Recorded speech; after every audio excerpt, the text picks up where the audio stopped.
Samsung has dominated the Android world for years, but for 2027, something genuinely new is brewing, and it's not just another Ultra.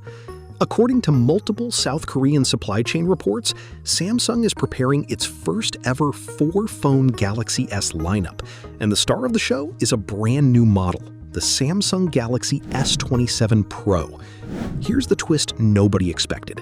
It's not a bigger phone. It's a smaller one. A compact flagship packing near ultra power, designed to go head-to-head with Apple's iPhone Pro. So what exactly is the S27 Pro? What's real? What's just a rumor? And could this be the best Samsung phone for most people? Let's break down everything we actually know.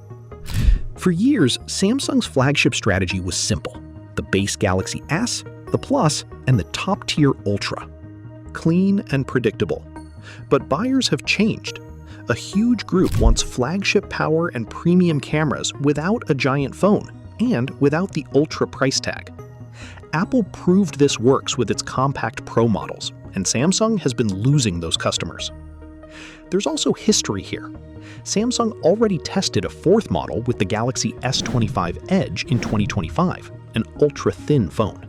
But reports say it saw weak demand, and Samsung reportedly canceled an S26 Edge follow-up. The S27 Pro is a smarter bet. Instead of a thin gimmick, it's about real flagship performance in a manageable, one-handed size. Here's the most concrete leak so far. Korea's ET News reports Samsung is testing a 6.47-inch OLED display for the S27 Pro, a size the company says it has never attempted before. That's a deliberate move. It slots the Pro between the base S27 and the Plus in physical size, but with internals that punch way above its class. It would also make it nearly identical in footprint to Apple's iPhone Pro, a true compact flagship. The rumored 2027 lineup looks like this: the Galaxy S27, the smallest body with entry flagship pricing; the Galaxy S27 Plus, around 6.66 inches, mainstream premium; the Galaxy S27 Pro, around 6.47 inches, near Ultra specs, but no S Pen; and the Galaxy S27 Ultra, around 6.9 inches, the full top-tier ceiling, with the S Pen included. The key differentiator? The S Pen stays exclusive to the Ultra. The Pro trades the stylus for a smaller, sleeker body. This is where the S27 Pro gets serious. Leaks suggest the Pro will share the Ultra's flagship Snapdragon 8 Elite Gen 6 chip, reportedly globally, with no Exynos variant for this model. That's a big deal. It means top-tier performance in every region, paired with up to 16 gigabytes of RAM and up to 1 terabyte of storage. On paper, that's ultra-level silicon in a compact frame. For context, the base and Plus models are rumored to use Samsung's own 10-core Exynos 2700, built on a 2nm process in most regions, while Snapdragon is reserved for the US units and for the Ultra and Pro globally. The camera is the real test of whether Mini Ultra is fair. According to leaker Ice Universe, both the S27 Pro and S27 Ultra are expected to share the same new main and ultrawide sensors. That means a new 200-megapixel main sensor, possibly Samsung's ISOCELL HP6, paired with a 50-megapixel ultrawide lens, both using entirely new sensor hardware compared to previous generations. The one area where they may differ is the telephoto zoom. The Ultra is expected to keep a 5x periscope lens with up to 10x in-sensor cropping. Reports conflict on the Pro. Some say it gets a shorter 3 to 4x zoom, while others claim it could share the same 50-megapixel 5x telephoto as the Ultra. Let's be honest here, this detail is genuinely unresolved. If the Pro matches the Ultra's zoom, it becomes a near-perfect compact flagship. If it gets a weaker lens, that's the trade-off for the smaller size. Beyond size, one standout rumor is that the S27 Pro could inherit the privacy display technology debuting on the Galaxy S26 Ultra. It's a hardware feature that makes sensitive on-screen content unreadable to anyone peeking from the side. Perfect for banking and texts in public. Exact display specs, like refresh rate, peak brightness, and resolution, haven't leaked yet, but Samsung makes the best panels in the business, so expectations are high. On design, the S27 generation is also rumored to redesign the camera layout specifically to fit native QI 2.2 magnetic wireless charging.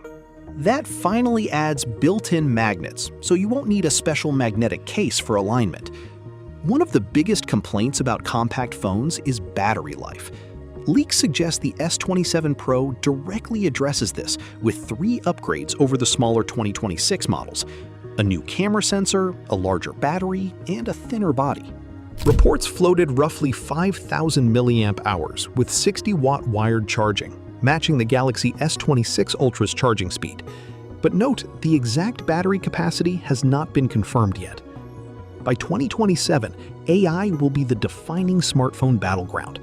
Expect Samsung's Galaxy AI platform, running on the latest One UI, to be deeply baked into the S27 Pro. Think real-time call translation, one-tap generative photo editing, and a smarter on-device assistant that handles complex tasks. Powered by that Snapdragon chip, on-device AI processing should be faster and more private than ever. Now for timing. The Galaxy S26 slipped to a late February 2026 launch, and reports suggest Samsung wants to snap back to a January or February 2027 unpacked for the S27 family, with retail availability shortly after. Pricing is the tricky part. The Pro is expected to launch roughly $100 to $200 below the Ultra.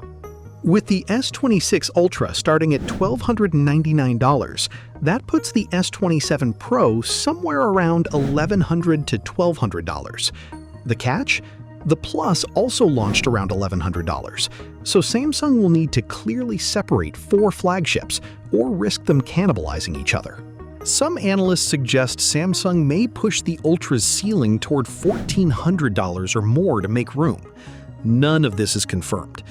Let's be clear, the Galaxy S27 Pro is still a rumor. Samsung has confirmed nothing, but the leaks are unusually consistent and come from credible South Korean supply chain sources and proven tippers.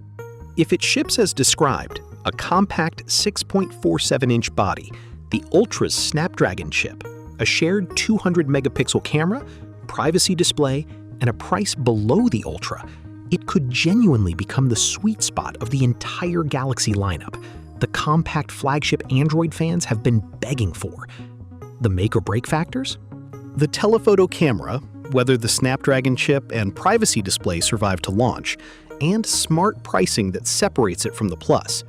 So, would you pick a compact Galaxy S27 Pro over the big Ultra?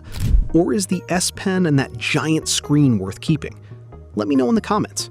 And if you want to stay ahead of every Samsung leak heading into 2027, hit that subscribe button and ring the bell. Thanks for watching, and I'll see you in the next one.